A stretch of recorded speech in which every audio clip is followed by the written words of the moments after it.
Alright, let's talk about the absolute chaos in the summer transfer window right now.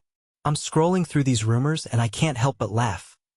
Mohamed Salah, the Mohamed Salah, might end up in Turkey? Trabzonspor? Come on, this feels like a meme, but here we are. Let's unpack this madness and what it says about modern football.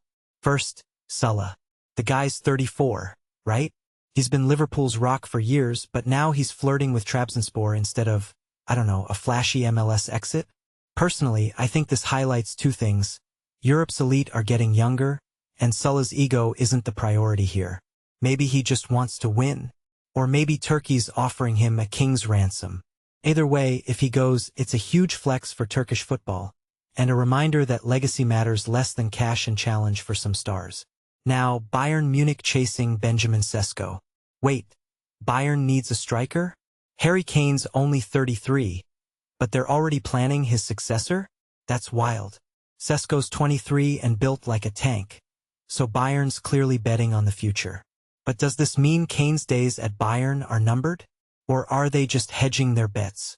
What's fascinating is how clubs treat aging superstars now, no loyalty, just logistics.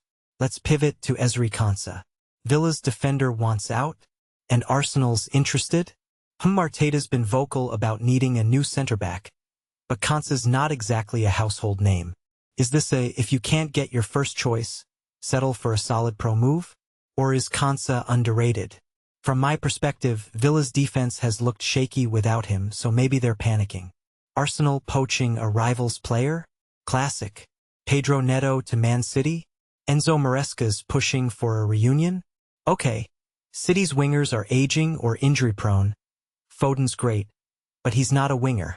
Neto's quick, tricky, but also kinda brittle. Spending £70 million on a player who's missed chunks of the last 2 seasons? Bold. Or desperate. Maybe both.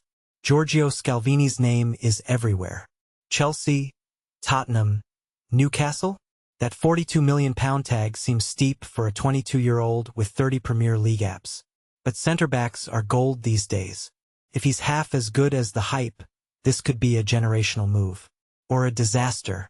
The scramble here shows how clubs panic over defensive solutions. Curtis Jones to Inter? A £30 million midfielder from Liverpool? Sounds like a we'll take our chances elsewhere power move. Jones never quite broke through at Anfield, but maybe Italy's his stage. Inter's financial mess is no secret, though. Would they really commit that kind of cash? Or is this just smoke? Mika Godts. PSG and everyone else want him?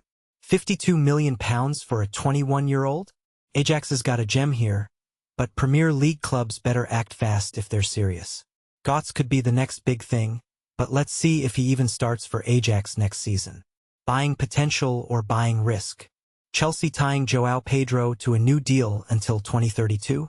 After Barcelona looked at him? That's either loyalty or a panic keep. Pedro's been up and down, great moments, then vanishes. But if they're rejecting Barca, they must think he's part of the future. Or they're just spiteful. Man United giving up on Ndiaye because Al Hilal's paying £75 million? Of course. Why fight a losing battle? But this sums up the Saudi Pro League's rise. They're the new Qatar, just louder. And finally, Hull City chasing Ivanovic? Alone? Benfica's letting him go cheap? This transfer window has everything. Drama, money, and the occasional head-scratcher. So what's the bigger picture here? Clubs are either spending like drunk sailors or clinging to assets out of fear. The globalization of football's hitting overdrive with Turkey, Saudi Arabia, and even Hull City making moves. And for fans? It's exhausting and exhilarating. Who wins this chaos? Probably the agents. But hey, kickoff's coming. Let's see who actually ends up where.